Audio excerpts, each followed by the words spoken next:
Hi friends. I'm trying to get my setup to work for me here, but it's not really. So I'm using a tape dispenser to hold my phone. And I'm trying to use something to catch my voice. I need to get like one of the little microphones. So today is November 13th. It is our last week before Thanksgiving break. Thank God. Well, these kids are rough. I got a new kid today, so of course the whole class is losing their minds.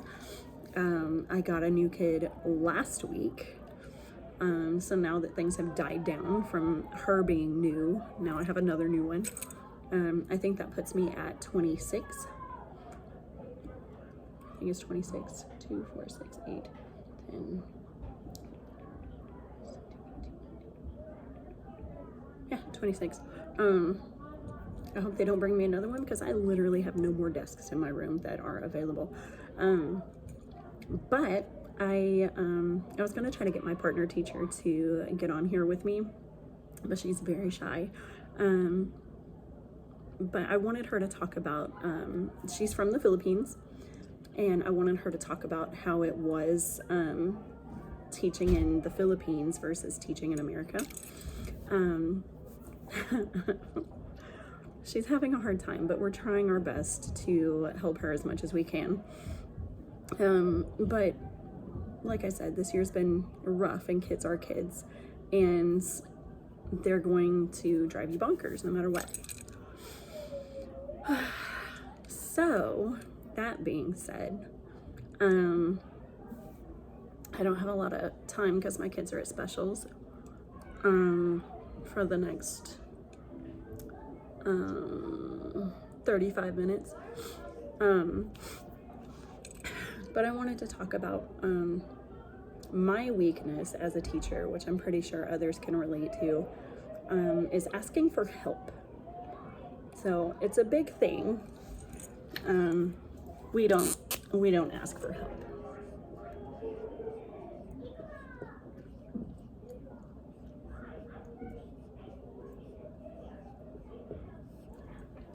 Okay, ask for help. When you feel like you cannot last one more day, you have already passed your point of asking for help. That doesn't mean don't ask for help, right? Help is always going to be there. I feel like my administration is not necessarily, I mean, they're approachable, but I mainly go into my principal's office whenever I'm crying and something's wrong. But she always says, like, this is a good thing. Like, you're here because unfortunately you've hit your breaking point. But she's like, you're here asking for help, which is really hard to do. And she's like, at least you're in here asking for help. Like, yes, you waited until it became so unbearable that you're crying, but at least you're in here asking for help. You're not going to know what you're going to get in your class. You're going to have kids in special ed. You're going to have kids with learning disabilities. You're going to have kids that can't read. I'm in 3rd grade.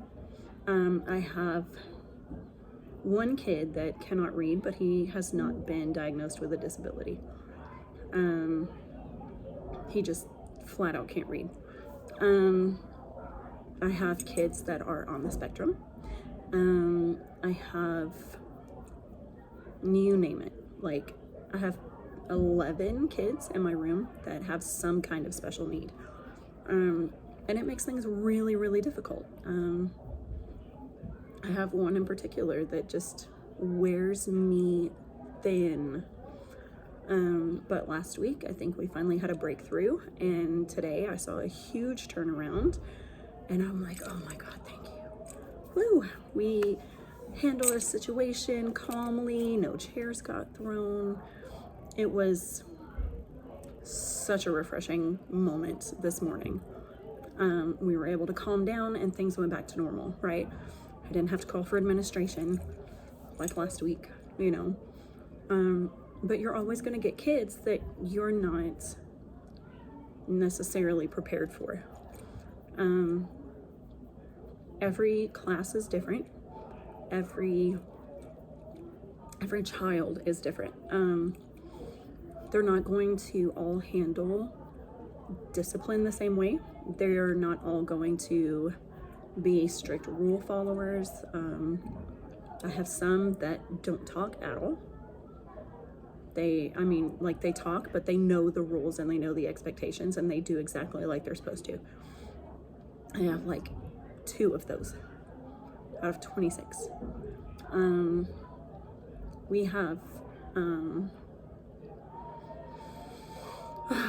some kids that just like don't stop talking, and they're just social butterflies. You can put them literally next to anybody and they will continue to talk. One of my kids was absent the other day, and I have my desks in groups of 2. 2 rows are groups of 3, but one of my super social butterflies, there was nobody sitting next to him and he didn't have anybody to talk to, so he talked to himself all through class, you know. So you're always going to have these kids that wear your nerves thin. They run you ragged. Ask for help. If you're a first-year teacher, get in the habit of asking for help. You're not always going to know how to handle the situation. You're going to get an angry email from a parent. You're not going to know how to respond to it. Ask for help. Just anything at all. Don't forget to ask for help, right? Like, one of my biggest flaws is not asking for help. I feel like I can do everything by myself. Like, no, I got this. I can do this. No, I don't. I'm about 2 weeks behind in grading papers, but I still take them home. And sometimes I just get home and immediately fall asleep on the couch because I have no energy whatsoever. I get done with my day, I go home, I fall asleep on the couch. I sleep for like 2 hours, and then I wake up and take a shower. Maybe I eat, maybe I don't, and then I go back to bed. This year I have been late to school every single day. We're supposed to be here by 7:15. I have been getting here between 7:35 and 7:50. That's not good. I set 5 alarms on my phone. The first one goes off at 5:30. This morning I woke up at 6:30 and I didn't get out of bed until 6:50. I just laid there and was like, I don't want to. I don't want to go to school. I know my kids don't want to go to school. We have 4 days until our break. So our break starts after this Friday. So it's Monday. When my kids come back from specials, we just have a couple hours left. It'll be 1 o'clock at that point. So then we just have 2 hours left. We can power through, and then we're 1 day closer to the break. But at this point in the school year, you're like the little engine that could. I think I can. I really don't want to. At the end of the school year, it's not the end of the school year, it's the end of the year. Anytime you're leading up to a break, the kids are awful. Always. Thanksgiving break, we're off for a whole week. The kids know it. They know it's coming. Today, it's a combination of our last week plus having a new student. No one's paying attention. We did not have recess today. I had a substitute on Friday. That's the other thing I was going to talk about. We had a substitute on Friday, and she wrote on the board, I guess. I don't know if somebody wrote it for her or somebody decided that there would not be recess today. And I was like, well, a substitute cannot determine whether or not my class gets PE on a day when they're not here and I am. So,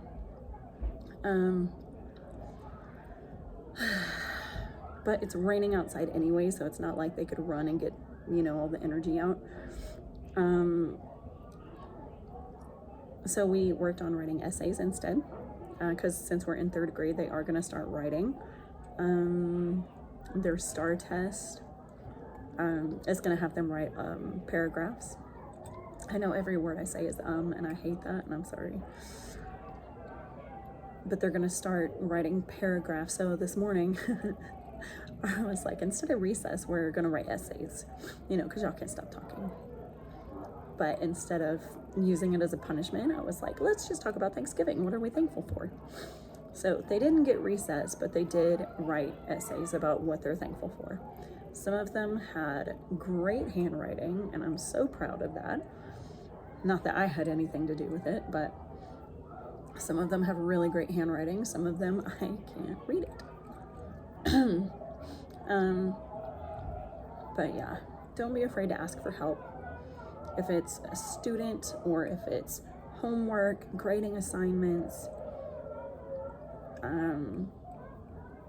discipline, like classroom management, if you're struggling with anything, even if it's like setting up your classroom, like, this is the 3rd or 4th time that I've rearranged my kids, and it's November. You're going to rearrange your kids a lot, and it's not going to make a difference. You're always going to do it with the best intentions. I'm going to move this kid away from this kid because they talk too much. Doesn't matter. They're still going to talk. You could put them next to somebody they absolutely hate. Do not ever do that, because not only are they, you know, you think that they're not going to talk to each other. They are, but they're going to argue the entire time. Do not put 2 kids next to each other that hate each other. Just don't do it. You're going to think it's a good idea. It's not. It just opens up a whole other can of worms that you shouldn't have to deal with. But do not put them next to their best friend. Even though I have a new kid this morning, and she's brand spanking new. This is her first day. The girl that she's... The kid that she's sitting next to is a chatterbox, and so they've been talking the entire time, and I'm like, great, this is what I want her to think, is that it's okay to talk through class. It is not. But, you know, she was back there with her scissors, and she was like cutting up Post-it notes. I'm like, that's not okay either. But it messes up like the whole dynamic when you're in the middle of the school year and you get a new kid and you're like, ugh. You're just gonna have to pick up where we are, because we can't go back to the very beginning of the year and go over things all over again. Yeah, of course we're going to have to go over rules and procedures and all that stuff. But my new kid was doing homeschool, and her mom decided that she needed to start going to school in 3rd grade. So she's been homeschooled for the last three years. Luckily, she's been giving me correct answers, which is good. When you get a kid that's homeschooled, you never know what you're gonna get. Like, the parents could have been lazy and the kids got 0 schooling done, or, but yeah, you never know what you're gonna get with a new kid coming from homeschool. But there's a lot of homeschool families in this area, which I was really surprised by. In like North Houston, so many, like, there's just a huge homeschooling community in this area. But the schools are pretty good, so I don't really know why. But anyways, let me see. Oh, and your kids are always willing to help you too. So if you need help grading an assignment, pass it out to your kids. Let them grade it. Like, that's fine, as long as it's not a test.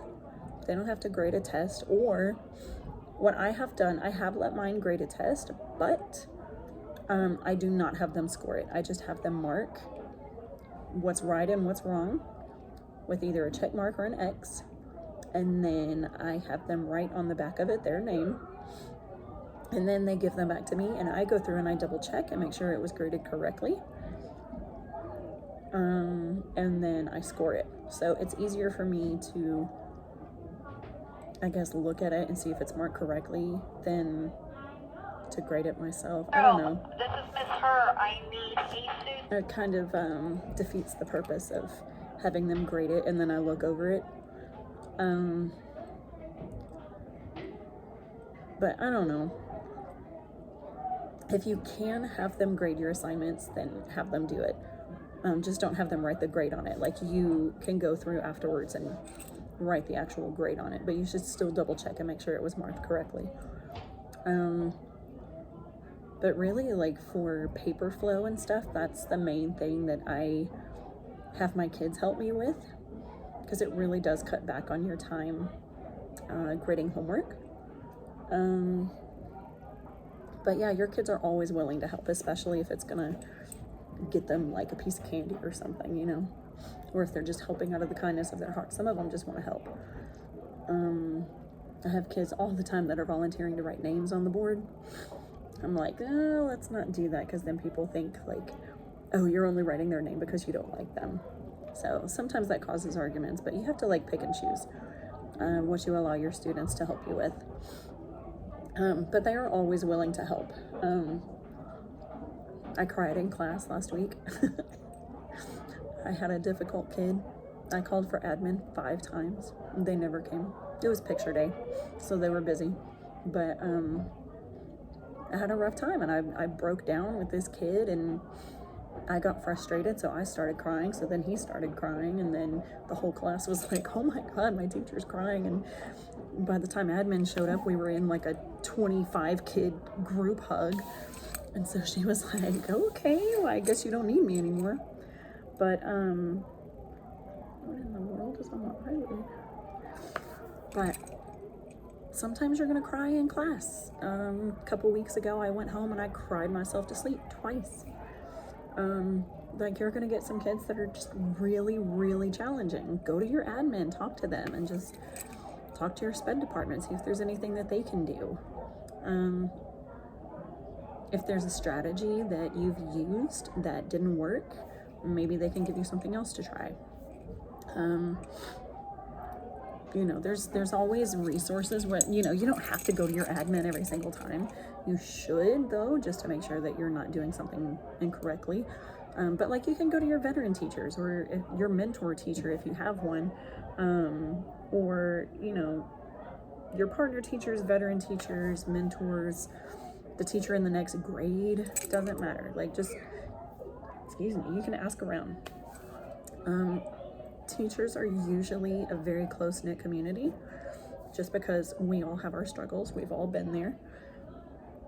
This is my 3rd year teaching. Can you believe that? 3rd already? I started this channel before I even started teaching. It's crazy. But yeah, so don't be scared to ask for help. It doesn't mean that you're failing or that you don't know what you're doing. It just means that you need assistance. Everybody needs assistance. So don't forget to ask for help. And then the other thing I was going to talk about, there's something either in my eye or on my eye, like on the outside. I don't know if it's inside my, maybe it's a sty. I don't know. There's like a thing. Okay. Anyway, so aside from this, asking for help, if you are in the state of Texas, I'm going to switch gears completely. If you're in the state of Texas and you teach kinder through 3rd, you have to participate in the Texas Reading Academy. So what that is, it's not the science of teaching reading. That's something totally different. So the Texas Reading Academy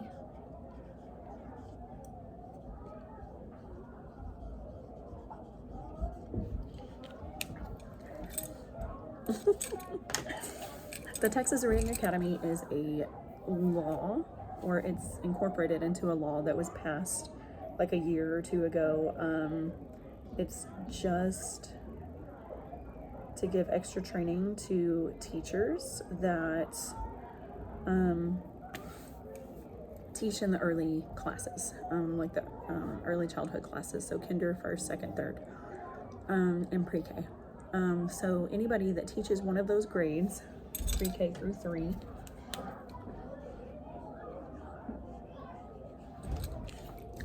you will have to take the Texas Reading Academy. You have to participate in it. Your educational region